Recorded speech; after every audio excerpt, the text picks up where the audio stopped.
ফেসবুকের ১ম ইনকামের টাকা দিয়ে আমি কিছু মানুষকে খাওয়ানোর চেষ্টা করলাম। আমি যখন ১ম ফেসবুক খুলি তখন থেকেই আমার ইচ্ছা ছিল যে আমি ফেসবুকের ১ম টাকাটা দিয়ে আমি কিছু মানুষকে খাওয়াবো। নিজের ইনকামের টাকা দিয়ে আমি কিছু মানুষকে খাওয়াইতে পারছি এটাই আমার কাছে অনেক। আর আমার কাছে খুবই ভালো লাগতেছিল। আমি কিন্তু ফেসবুকের টাকাটা উঠিয়েই ১ম এ চলে গিয়েছিলাম খাবারের দোকানে। আমি একটা বিরিয়ানি হাউস থেকে প্রায় ৫০ প্যাকেটের মতো বিরিয়ানি অর্ডার করলাম। বিরিয়ানি ছিল, তেহারি ছিল আর মোরগ পোলাও ছিল। মোরগ পোলাও ছিল কম। আর আমি ৫০ টার মতো ঠান্ডা জুসও নিয়ে নিয়েছিলাম। ওভারব্রিজের উপরে যে কিছু গরিব লোক বসে থাকে আমি চাইছিলাম যে তাদেরকেই খাওয়াবো, মানে একেবারেই যারা গরিব, যারা আরকি চাইলেই কোনো ভালো খাবার খেতে পারে না। আমি আর আমার বোন প্রায় 11:30টার দিকে বের হয়েছি যাতে দুপুরের খাবারটা মানুষ খেতে পারে এজন্য। আর আগের দিনই ভাইয়াদেরকে ফোন দিয়ে আমরা বিরিয়ানিটা অর্ডার করেছিলাম। কিছু টাকা তাদেরকে বিকাশে পেমেন্ট করে দিয়েছিলাম আগেই। কেন জানি না আমার মনে হয় যে কাউকে কিছু খাওয়ালে বা কাউকে কিছু দিলে আমার নিজের কাছে অনেক শান্তি লাগে। মানে নিজে না খেয়ে আমি যদি মানুষকে খাওয়াই তাহলে আমার কাছে বেশি ভালো লাগে আর বেশি শান্তি লাগে। আর এইসব মানুষদেরকে দেখে আমার কাছে খুবই খারাপ লাগে। যারা এই যে যাত্রাপথে দেখবেন অনেকেই রাস্তার পাশে বসে আছে, শুয়ে আছে, এদেরকে দেখলে আমার কাছে অনেক বেশি খারাপ লাগে।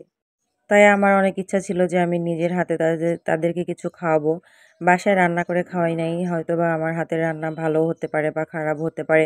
বাসার রান্না অনেক সময় মজা হয় না। এইজন্যই আমি মানে দোকান থেকে কিনে অর্ডার করে তারপরেই খাবারগুলো দিয়েছি। ওনাদের সাথে যে ছোট, ছোট বাচ্চাগুলো থাকে এদেরকে দেখলে বেশি খারাপ লাগে। মানে কি ময়লার মধ্যে এরা ওভারব্রিজের উপরে বসে থাকে, মানে দাঁড়িয়ে থাকে। এরা খাবারের জন্য হাহাকার করে, ২ টা টাকার জন্য হাহাকার করে। মানে আমার কাছে না দেখে খুবই কষ্ট লাগে, মাঝে মধ্যে খারাপ লাগে। আপনারা তো আবার বলবেন যে এগুলো আবার ভিডিও করা লাগে নাকি? আসলে আপনাদেরকে দেখানোর জন্য আমি ভিডিও করি নাই যে আমি ওনাদেরকে খাওয়ালাম। আমি জাস্ট এটাই তুলে ধরার জন্য ভিডিও করেছি যে হয়তোবা যার যেরকমের সামর্থ্য আছে আপনারাও হয়তোবা চাইলে ওনাদেরকে খাওয়াতে পারেন। বা আমার মতো খাওয়াতে পারবেন। এজন্যই মানে সবার সাথে একটু শেয়ার করা, আর কিছুই না। আর আমি ফেসবুকের ১ম টাকাটা দিয়ে কি করলাম, এজন্যই বিশেষ করে আরকি ভিডিওটা বানানো। আমি যে সবগুলো ভিডিও বানিয়েছি সবাইকে দিয়েছি যে সবগুলো ভিডিওই করেছি এরকম কিন্তু না।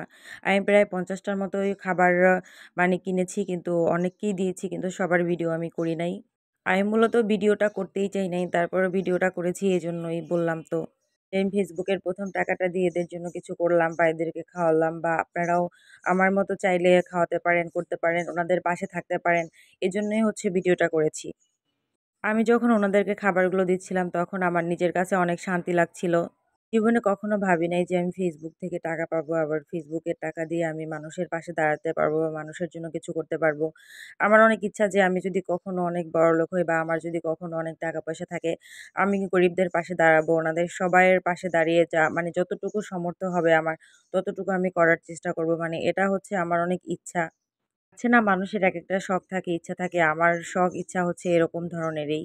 আমার মানুষকে কিছু দিতে পারলে কেন জানি না নিজের কাছে অনেক শান্তি লাগে এবং অনেক ভালো লাগে। আমার সাথে আমার বোনও কিন্তু অনেক কষ্ট করছিল ঐদিন।